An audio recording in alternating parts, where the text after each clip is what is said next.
And welcome back to another Rand Film Review. This is like weird. Because he's so fucking taller that I feel disproportionate right now. It's a schlong of the testes. It's like you guys punched me. We're the ice sculpture. We're the ice sculpture. Yeah. So we got Randall Mack and our special lovely guest, Angel. Yeah. From Retro-itis. So Angel, thank you for joining us. We've been meaning to have you on set. On set. Nice. He brought us Quite the movie. a speechless film. But yeah, before we get to that, Angel, just tell the viewers about your Instagram, what you do, what you provide. As you provided for us a bunch of horror movies, a bunch of movies, and other items. So. Well, thank you, Max. So, my name's Angel. I one half of the duo Retro-itis. You can definitely catch us on Instagram. We got a lot of retro stuff. If you do follow us, make sure you turn on those post notifications, because I can't tell you how many times people were pissed off that they didn't get the thing that they wanted that we had. Yep. And it was because they were fucking sleeping. So, Yeah. you know, that's... Don't put your phone on silent. Yeah. Let the Yeah. chime. Make sure you get those Retro-itis notifications on the dot.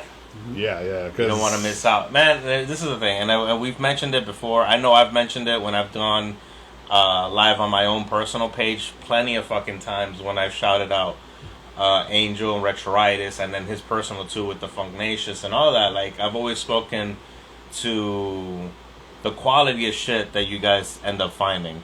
And you and Alex dig, man. You guys go out there and you find a lot of shit. And sometimes it goes from the most common to the most obscure. Yeah. And it gets crazy. And it's always fun to see what you guys find. And nothing brings me more joy than when I get a random ass message from Angel and saying, hey, think I found something you might like. And I already know, like, oh, this motherfucker went digging somewhere. You don't know what it is. Yeah. But you know it's going to be something. So Yeah, now, no, absolutely. So not only do they find these rare items, these like crazy things, but they do keep tabs on what their customers like. Yeah. And they contact you directly. Or they could just, you contact them. They will find what you're looking for eventually. Yeah, they are great at doing that. Like, he's currently on a mission for me.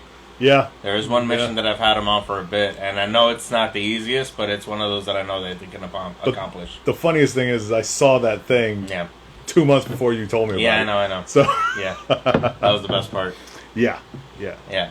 But, so if you guys are looking for a lot of, like, it goes from old school to new school to, like I said, obscure to modern, a lot of different variety of stuff when it comes to searching from VHS to records to Laser clothing discs, to a bunch of different anything and of everything. things. Yeah, anything You and know, everything. you can go ahead and reach out to Retro-itis on IG. They're going to be tagged on the video as well, and you can reach out directly and say if you have any kind of interest of things you might be looking for. You guys do ship and stuff like that. Oh too, yeah, right? yeah, So, yeah. That's yeah. And our shipping may not look pretty, but it'll get there safely. Yeah. Trust Yeah, me, that's- they've shipped to me even though we're driving distances. Their items have gone into me as described. I've had parking lot encounters. Yeah. So That's what I've done. Yeah. I'm Yeah, like, that's- listen, let's just meet at the corner of this store here. Yeah, shady locations. We go anywhere and everywhere. It doesn't matter. Yeah. yeah. But today, Angel decided to bring us kind of a explosion of the brain kind of movie, Which is amazing, yeah. Yeah, it's one of those trips of a movie that require multiple viewings to try and understand more than one thing, and that is called The Holy Mountain. Now, please mention, Angel, because you know at least a little bit more about this when it comes to the man behind the project, the man who has birthed this insanity of a movie, and what made me interested in wanting to watch a lot more of his stuff. Okay, so this is a very notorious movie that came out in the 70s. It's actually the second movie of the director Alejandro Jodorowsky. I always fuck up his name, but it's somewhere along those lines. Yeah. Anyway, his first movie was El Topo. Well, his first movie was Fondo Elise, and that caused a riot in Mexico. But the first, That's a hell of a film, then. yeah, the first U.S. movie that got any notoriety, and it actually caused the whole midnight movie craze, was El Topo. And that movie caused such a stir that John Lennon of the aforementioned Beatles was so enthralled by that movie and the concept and the imagery that he decided, hey, look, I need you to make another movie. Here's $1 million. Get to it. Ooh. Yeah. So this was his second project outside of Fondo Elise. And he really ran with it. And, That's really not even stating anything else. He sprinted, he curved, he stopped. Yeah. Yeah, if you don't know where you are in life, this is a good movie to watch because it'll put you somewhere. Yeah. Yeah. Yeah. And it was really a big deal for me to show these guys because they wanted me to recommend a movie. Yeah. And I really wanted to see. I wanted to be a fly on the wall for this experience, and it was great. I've seen this movie at least 4 or 5 times, and I still don't know what the fuck's going on. But yeah, I got my assumptions and my interpretations, if you will, about this movie. Yeah, definitely. One thing that happens with this movie is one thing that you did kind of point out ahead of time to give us a little bit of a gist is that there is a little bit of symbolism and things like of that nature in this film, and that's exactly what it was. It's literally a plethora of fucking symbolism. It is chock full of that shit, and it is from everywhere from political, religious, to life, to death, to every single aspect that you can imagine when it comes to your reality and how you view shit in general. It somehow gets touched upon in this movie. Yeah.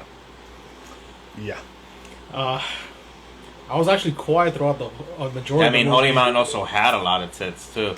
Oh but yeah, it's if Mike wants to go ahead and say Holy Mountain was the tits, literally. Yeah.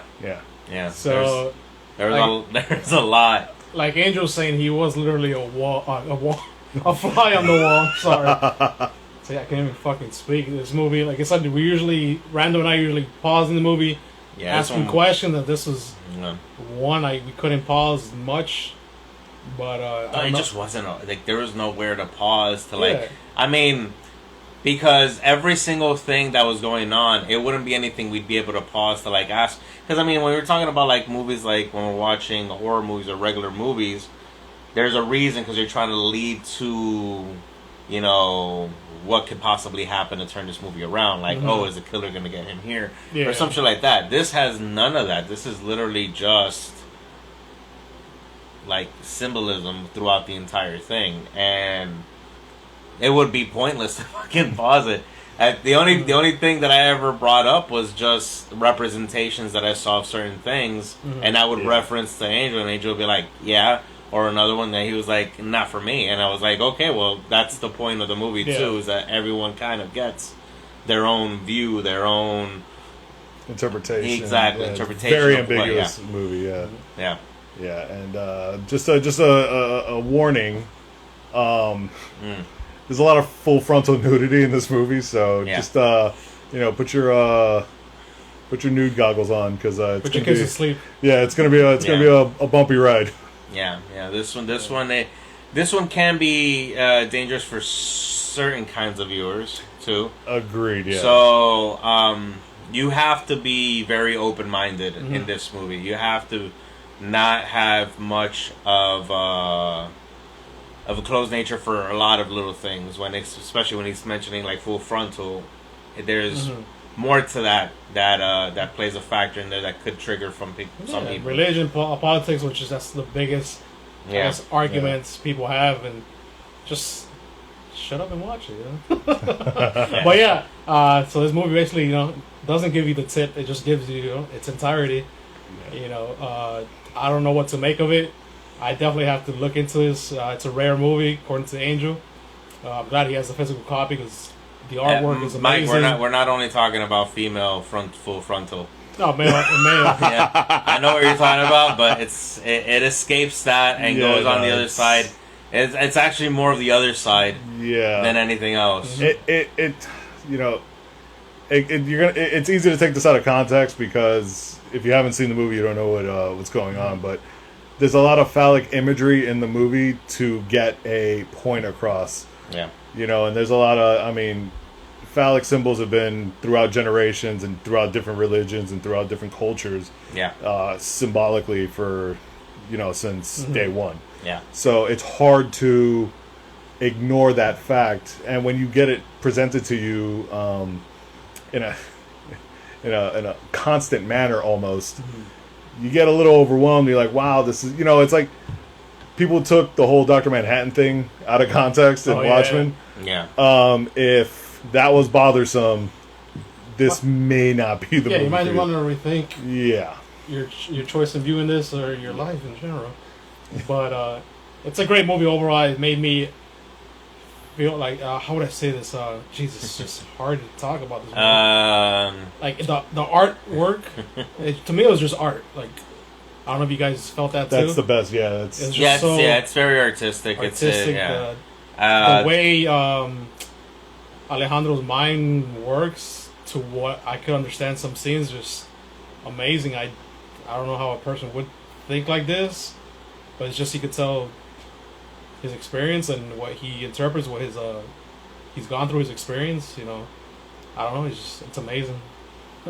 Yeah, no, absolutely. And to answer Mike's question, what did Mike say? What's up, Mike? He goes, the movie's hard then, or flaccid.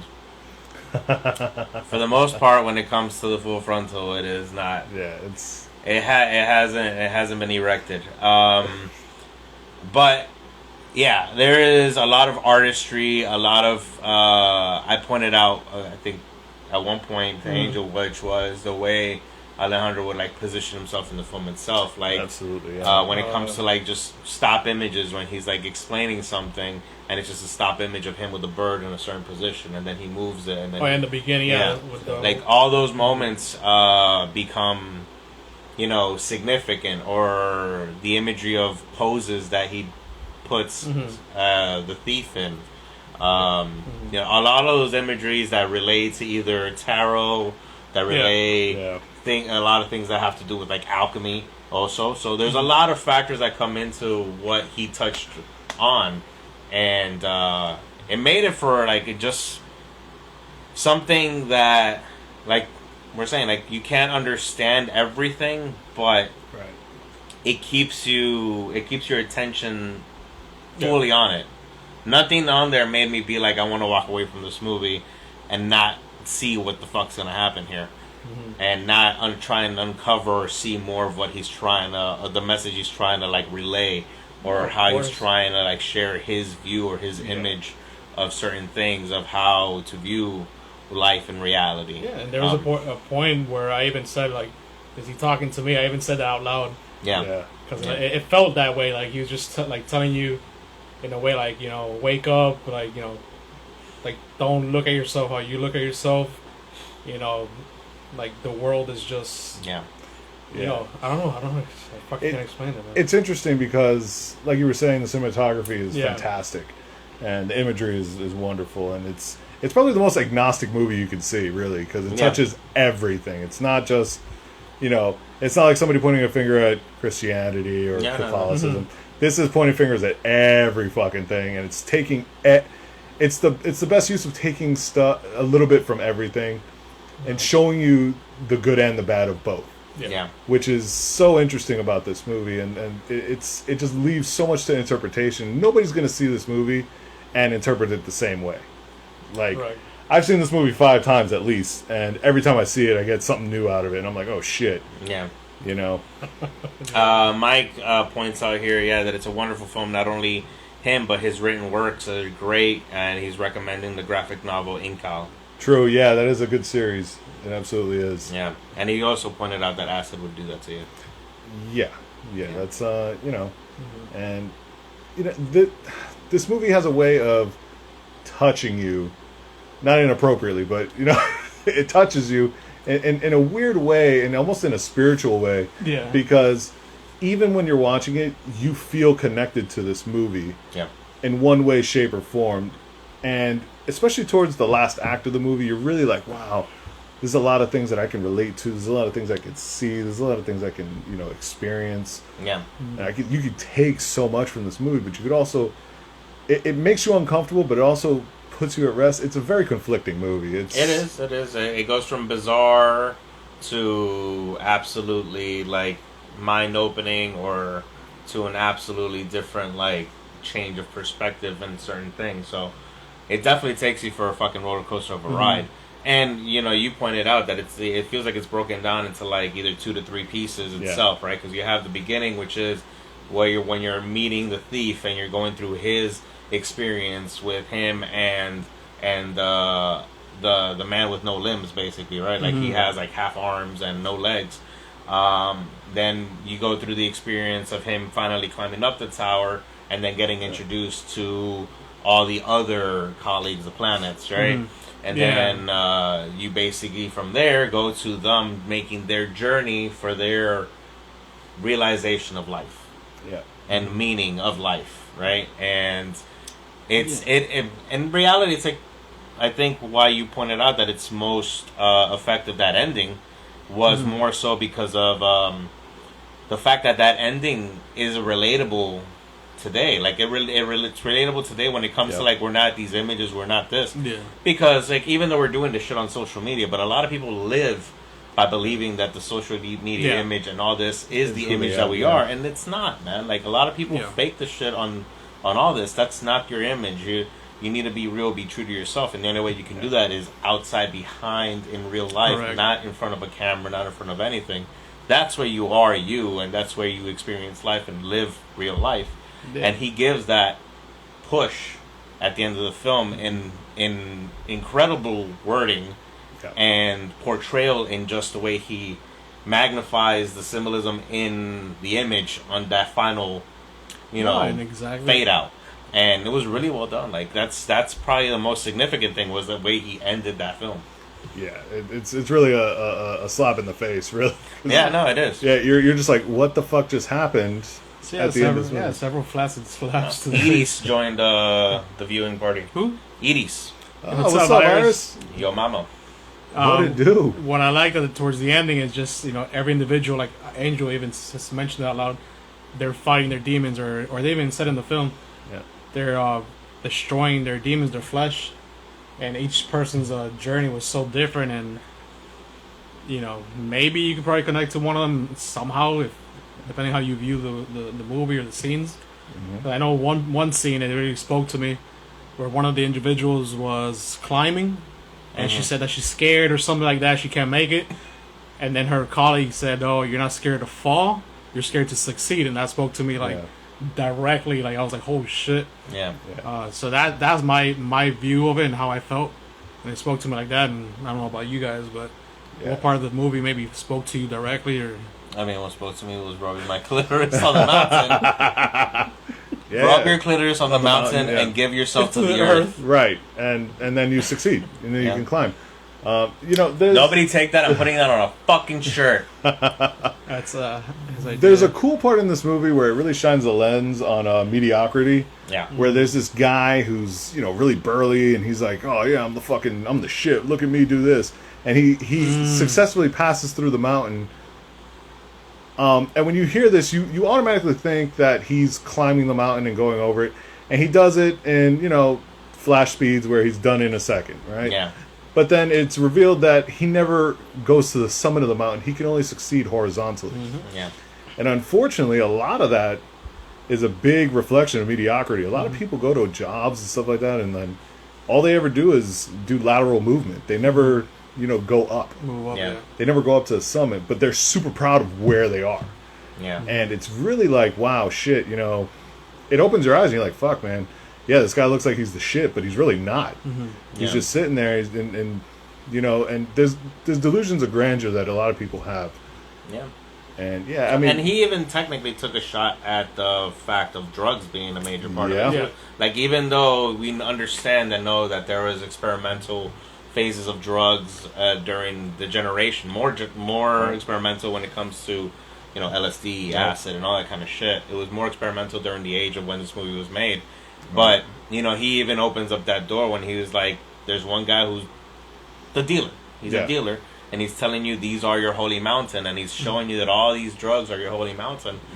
But you're seeing the reality there, that No, man. You need to walk past that, and you can find your reality outside of that. And which is funny that you mentioned that, because they passed that, and then the guy, the yodeling guy or whatever, he was mad at them for leaving. Like, oh, you would have been great. You would have. You really would have. Enjoyed it.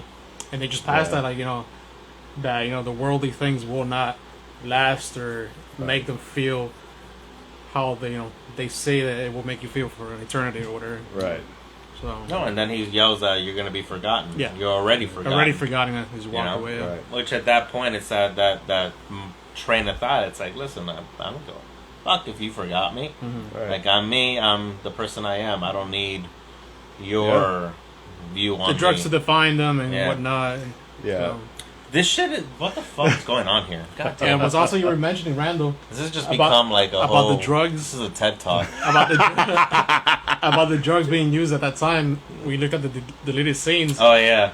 And the guy that plays the thief, he was actually on drugs. Yeah. Yeah, he while said that shooting. They said that they had to be very, very, very weary of his of having him acting his parts, because he was more commonly always on drugs.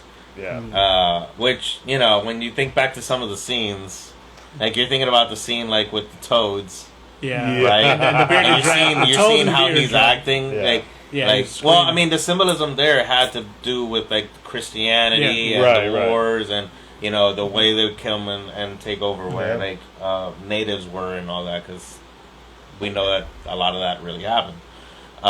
He was like on basically almost on all fours, just hopping and hopping and screaming like a fucking toad. Mm-hmm. But really, like now when you think back and realize that they said he was on drugs most of the time, you're like, oh, I see it. Yeah, exactly. Yeah, I kind of see where that was.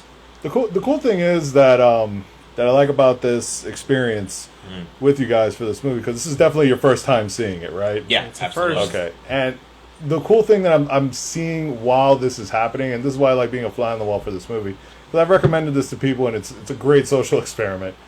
That the more you think about this movie, the more you're getting out of it.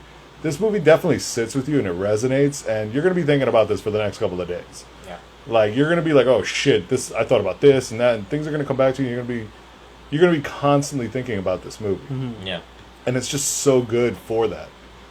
And watching you guys watch this movie was hilarious, because there was a lot of confusion.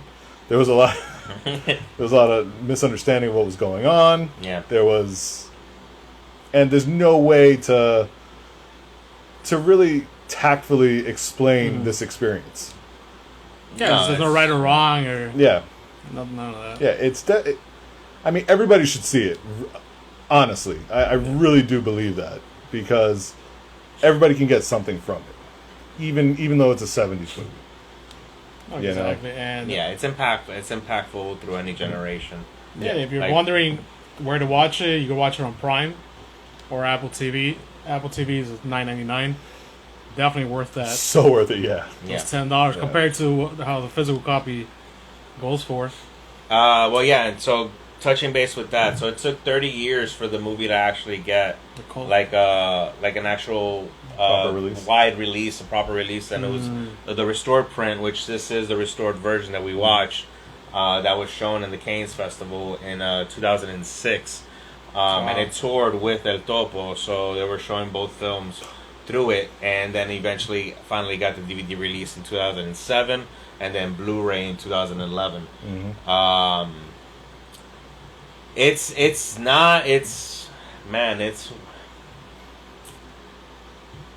You can tell, man, that this film, and we saw, so going with the characters and all the 10 that we met, right?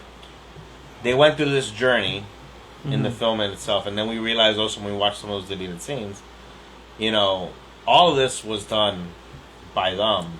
Like, there was no additional actors. There was no stunts for this. So every single scene, and even though there aren't extreme stunts, but there are moments and things that happen in this movie that are one of those that you would imagine that sometimes they'd either use like a dummy or some shit. But no, it's dumb. They use the actors. So one of my curiosities would be with the central like members of that would be is if these were like people that follow the same belief system that Alejandro follows, or if these are actual like actors that just joined along for the ride. And they got a ride. Like extra, they got a ride. extras Yeah. that want to be part of a film, or you know, what's the word? Camaraderies? Maybe they got the payment. Camaraderie. Camaraderies or something. So who knows? Yeah. Yeah, That's a good question. Yeah, no, it's definitely something to think about. I don't even know. I don't know an answer for you. I'm sure that Jodorowsky does, but I mean, from the looks of it, it looks like only 2 of the actors, aside from Alejandro, actually have anything further going on. Like only 2 of them were continued an acting career. well, the cool thing about him was that he was very forward with using locals in his movies, and he was very, very ahead of his time with using people with deformities and little people too. Like he has no no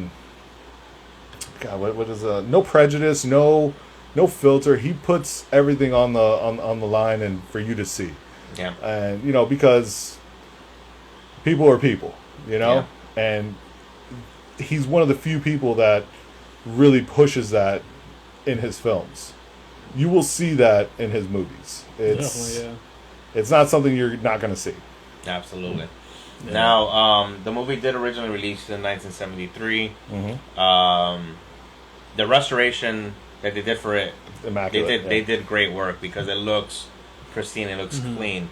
The budget for the movie was $750,000, but we did, like you mentioned before, that John Lennon and even George Harrison were very affected by his film El Topo, enough to where they wanted to support him in his next project, and John Lennon went as far as giving $1 million towards his next project, and we got Holy Mountain. Yeah. It's very for me, being like such a Beatles fan as I am, and as I've like researched and looked into John Lennon and a lot of the ways that he viewed life, and even though it was short-lived for him, unfortunately, he was a very open-minded man, and he had aspirations to seeing that expand, and to see a man that was just starting to come up, touch somebody like John Lennon enough where John Lennon was just like, "Here, take my fucking money." Yeah. It speaks volumes, man. It speaks volumes for the message and what he was trying to get across, So it was a powerful movie. It's powerful in a lot of ways, and it's one of those that I would definitely watch more than a few times, just so I can try and grasp at straws at other little things. It's gonna be like needle in a haystack type shit, but there's so much there. Or a needle to the starfish.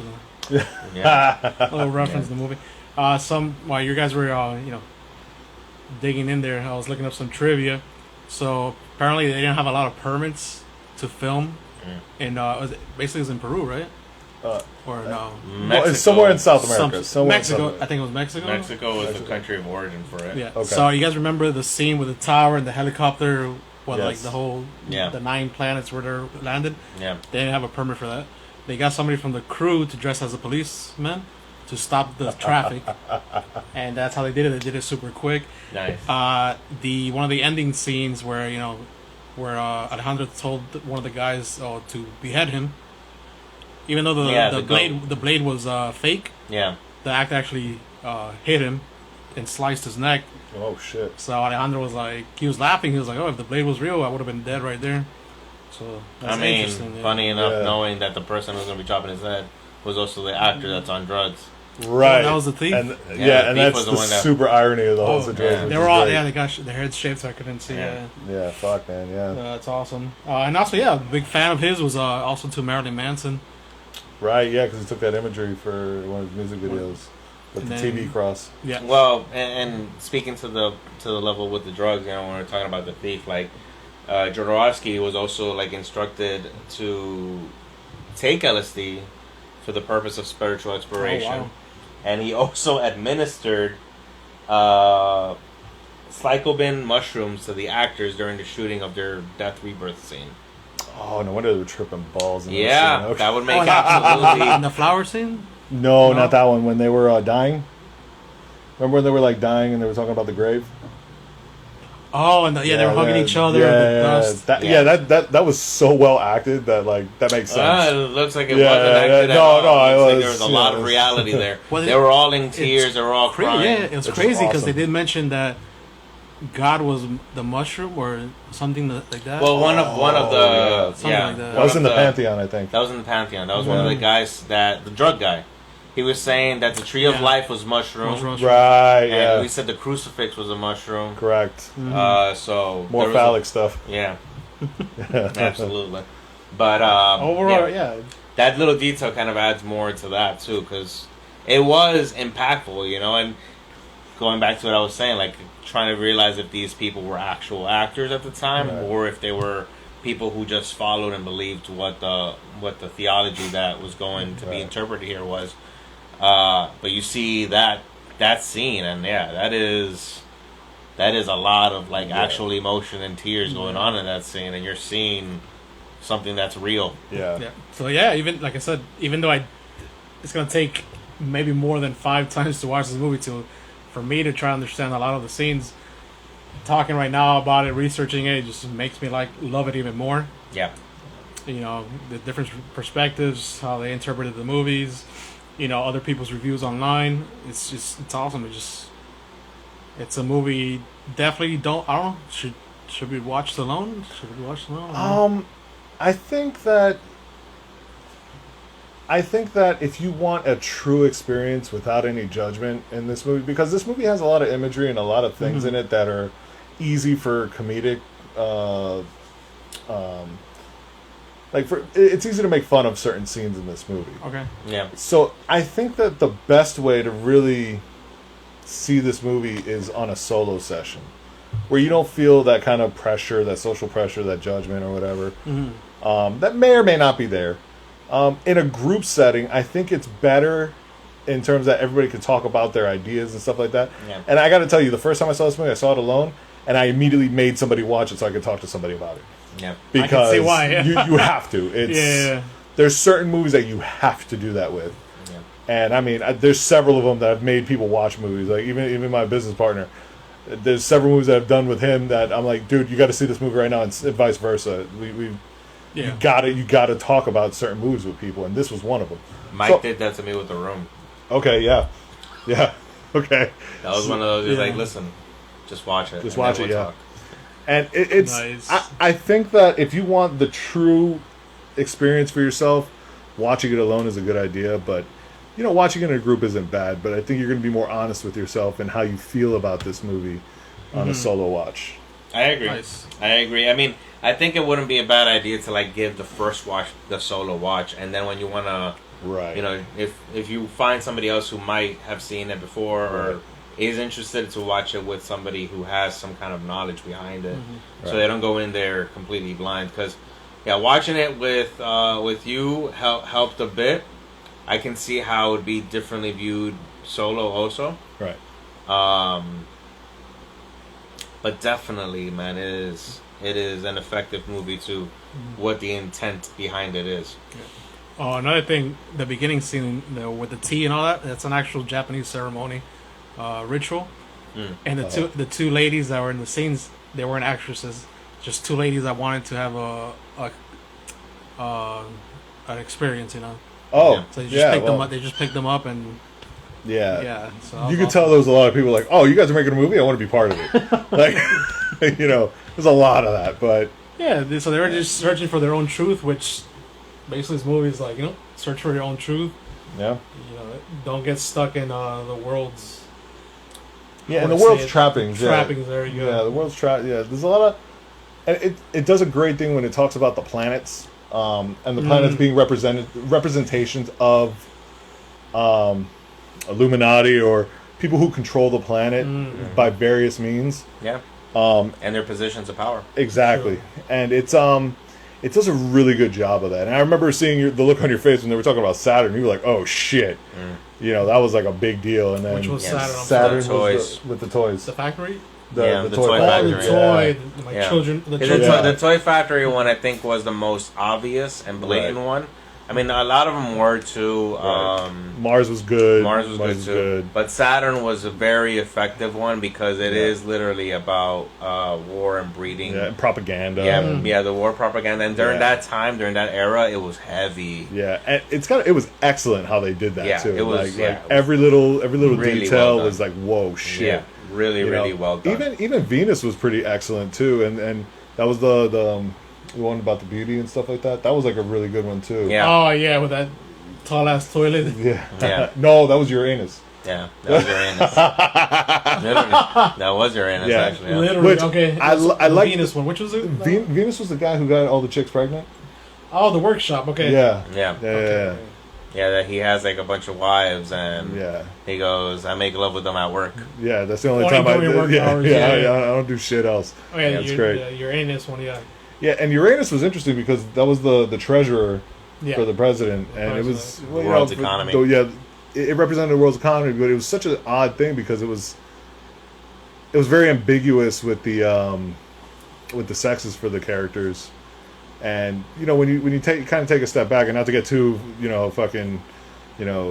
metaphysical with it and shit. You know, money doesn't have a sex really. It's True. It's a piece of paper, you know. So, literally, but then they also go the good old Thanos route, where it's also detailing like how much of the population needs to be removed so for we can economy. so we can maintain for economy this can be balanced back out, and you know, to retain value on this paper. It's So super good movie. there's it's a lot of symbolism of a lot of things that go on there that means so much.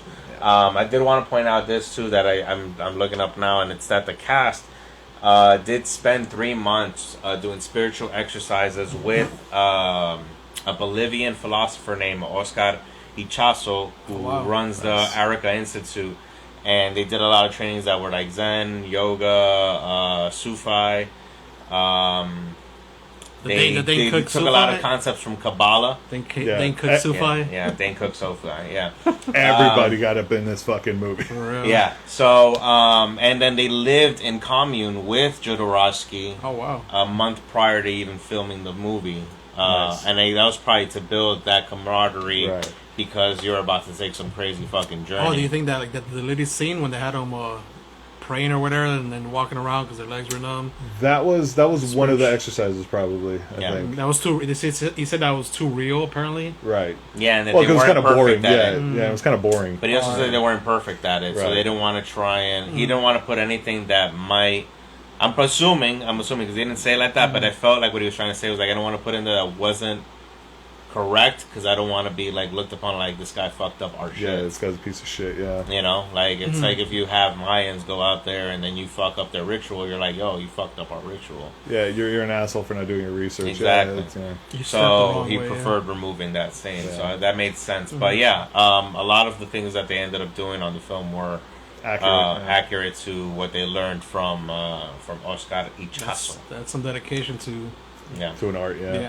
Well, also I love the scene where they gather in the little table fire pit. There's like, oh, just drop all your money. Yeah. So all these people, all these 9 followers or whatever, they just get loads of bags and just piles of money. Some are hesitant, some just throw it right away. And the thief, he gets like a bill and puts it in his sleeve. And then he throws like either 2 or 3 bills and everybody starts laughing at him. Right. That, I loved it because it just shows...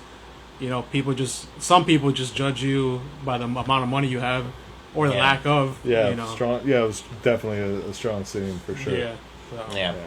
Again, it was just a lot of powerful information, imagery, and a lot of imagery that just means so many things and can be interpreted in so many ways for different people. Yeah. Like it can be interpreted differently by someone who is well off in income and financial status of a higher tax bracket. It can be definitely viewed differently by somebody who is of older age to somebody who's younger of age. So it's definitely going to have a different reaction every single time. I do feel like people need to understand that it is a movie from the 70s regardless. So there are ways that things are handled and done Right. that are gonna look like they're from the fucking 70s, and that's just there's no way around that Right. shit. It's the nature of the beast. You know, but it is a movie to experience, and it is one of those that I feel qualifies for being something that should be watched. Yeah. Honestly, I do. So, do we have anything to add to it? You want to get down to the rating? How we are? I think we how gotta go to doing the it? rating. Yeah, I want to hear. I definitely want to hear this. This is. I'm excited about this part. All right, Randall, you ready? I'm ready to rate it. All right, go for it, man. Oh, yeah, I'm gonna go first. All right, I'll go balls deep and just say I love this movie. So Yeah. it gets a 10 on me because Yeah. just the experience alone, and every time I see it, I get something new. Yeah. It's okay. Yeah, I can definitely see that. For me, it's definitely a 9 out of 10. And I guess the only reason I don't go full 10 is just because I probably need to watch it again and see more details into it. But it was enough of an experience for me to be like, fuck, man, there is so much here. So much information packed into, what is it, like 114 minutes of a film or some shit like that. Yeah. And, man, it is a ride. It is a lot going on. And it definitely has me wanting to watch it again. So, more than likely, like, who knows, like me watching it upon second viewing or third viewing, I might even go up to that 10. But I have to be at a 9-10 right now because it was that powerful. of a First fucking impressions, movie, yeah. Yeah. Mac, Yeah, you already know, it's- dude. I already, yeah. We already, I don't know. It doesn't. You're have not gonna to. hurt my feelings, bro. You're not. No, it's not that. Honesty I don't know where is the best policy. I don't know where I stand by with this movie. It's just 10 out of 10 when it comes to what the fuck. Yeah. But overall, Yep. I mean, I give it shit. Just be honest, bro. Just 8.5. 8.5. Bro, we cleared on the mountain, bro. Yeah. It was 8.5 with some rubs. But again, it's like them. Definitely have to watch it a few more times. I missed a lot of scenes on maybe my own understanding of the film. Like I said, went in this blindly. yeah, very blind. You know, super. What I blind. love is like waiting till like there were like in the last 15 minutes of the movie before Angel goes, oh, by the way, there's full frontal in this movie. There's a lot of full frontal. No, we got full frontal literally like fucking 3 minutes into the movie. Yeah. It's like, really? So yeah, 8.5. Again, this might change, but this is what I'm giving it right now for this review. Overall, what the fuck, you know? Yeah, well, Yeah. that's say less. That's all I can say. Yeah.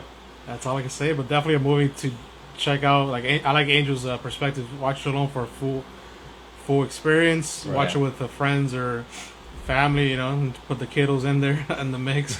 Yeah. No, but yeah, watch it with your friends. If anything, to get a better idea of how they think, how they may view the world. You know how Angel did that with us. Yeah. So yeah, thanks Angel again for bringing this to our attention. Definitely piqued our interest into Alejandro and his work. Yeah. Yeah, no, it definitely opened the door for me to want to watch a little bit more of this. And just to give you a little bit more insight on how this is reflected with others, it's Rotten Tomatoes has it at 83%. That's pretty good for him, yeah. And an average rating for the movie is anywhere between a 7.2 out of 10 for the film itself, because a lot of people see it as a visual treat Right. of symbolism. So, yeah, I mean, again, it's just a lot. It's a very unique kind of film. It does touch base on a lot of different topics and can definitely make you reflect on a lot of things and realize a balance in life that maybe needs to be changed somewhere. Yeah. And not only within yourself, but within others around you or within the world itself. It does that completely does that. So definitely fun movie to watch. That definitely fucked my mind up and left me wondering a lot of fucking things. And if you're curious about the prop for any reason, it is identifying to a scene in the movie where the thief has a mold of himself. That's kind of like a representation of Christ, and then he gets thrown out of the church. Yeah. And at this point, Which was very sacrilegious. yes, Yeah, it exactly, was very sacrilegious. yeah. But upon like getting removed from the church, he first destroys the face. Yeah, he desecrates his visage. Yeah, and then ties some balloons to the feet of it and launches it to the sky. Yep. To where it flies upside down. In broad daylight. In crucifix form. Yeah. In Mexico. Yeah. Which, when you think about it to that, and you pointed out, like, can you imagine, like, some resident seeing that shit? Like, they are absolutely thinking the apocalypse is coming. Yeah. Because there is more than enough people who are Christian or from Catholic faith in Mexico that will look at that and be like, Dios mío, y en el demonio! Yeah. You know? So, and then Angel mentioned, imagine that when it falls, like, where it lands, if it lands, like, right in front of you in your house or whatnot. Oh, yeah, no, you're doing Hail Marys that day. You have to sub in Maria llena de gracias. Elliot was pointing out that it also has a really high rating on Letterboxd. They're a hard crowd to please.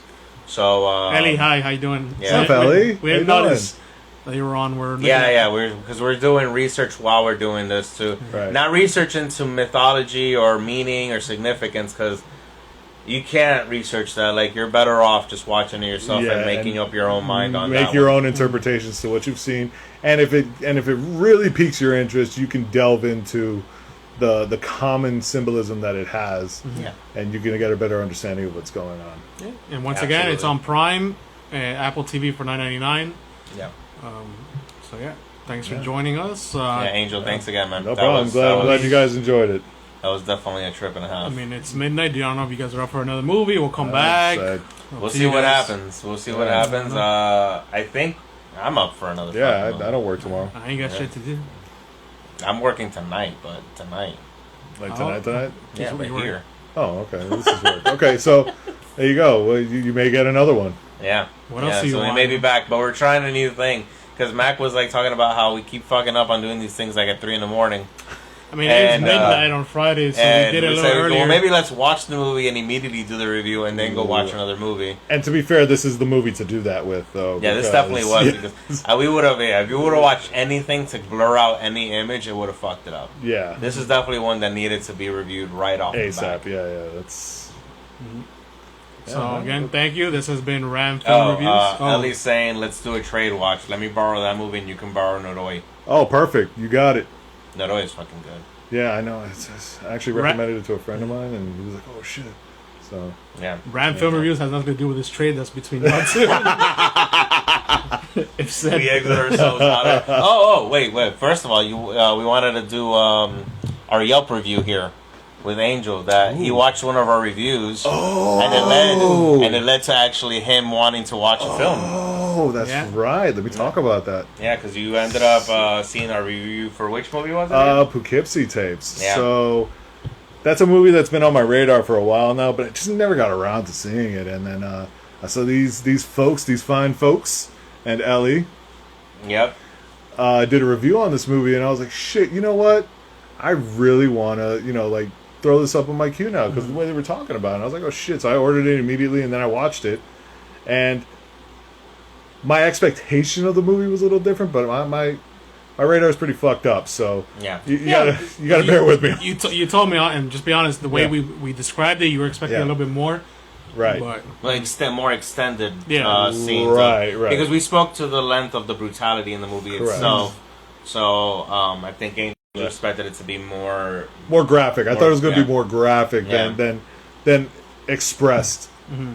I thought it was going to, but it was still a great movie. It's probably one of the better found footage tape movies I've seen. Yeah. So it was definitely a testament. I don't regret, owning it. It's a good movie.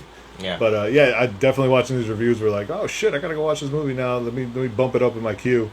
And But that goes back to like what we were saying with certain things like this. Like we might watch a movie that we see differently, Right. Case in point.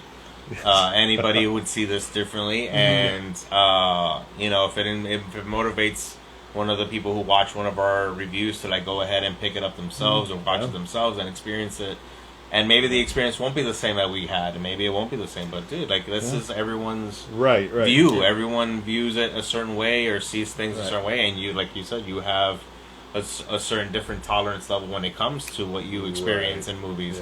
Because you, for sure, have a much further palette with movies than I do. And you've been one of the people who've like guided me to a lot of other shit that I've, including mentioning the Fangoria magazine, which I ended up buying literally only because of you. Like I literally went home that night, went on eBay and found it and bought it that night. It's full circle. It's full circle. I tell you about that. You guys tell me about Poughkeepsie, and then we're here with the Holy Mountains. And we want to hear you guys out. If you do end up watching the film we review, whether you like it or don't like it or disagree or agree with us, let us know. Yeah. So it's a fun experience. This is why this has always been a fun journey. Yeah, and if you have any fucking theories about this movie, hit up Retro-itis too. We'll talk the shit out your ear about stuff. We don't care. We love that shit. We love talking to everybody. So, especially about weird ass movies. Yeah, like this. So yeah, soon we're gonna have his second better half, aka Alex. That'll be a fun experience. Oh yeah, that's gonna be fun. Unfortunately, the space is not there for a bigger group, but stay tuned. We can use the wide lens. It's okay. So stay tuned for that, and like I said, we might come back tonight and do another review. Alex on Angel's shoulders. Like a little kid. You can sit on my lap. You can sit on my lap. It's fine. Like a little kid. Just like a French girl, just lay across the table, like a feast. Review me like one of your French girls. Just remember, at the end of it, just rub your clitoris on the mountain and give yourself to the earth. Yep. Bingo. And with that, peace. So that's been our Rand Film Reviews. Thank you once again, people. Oh, shit. Angel, look into the lens. It rubs the clitoris on the mountain, or else it gets the earth again.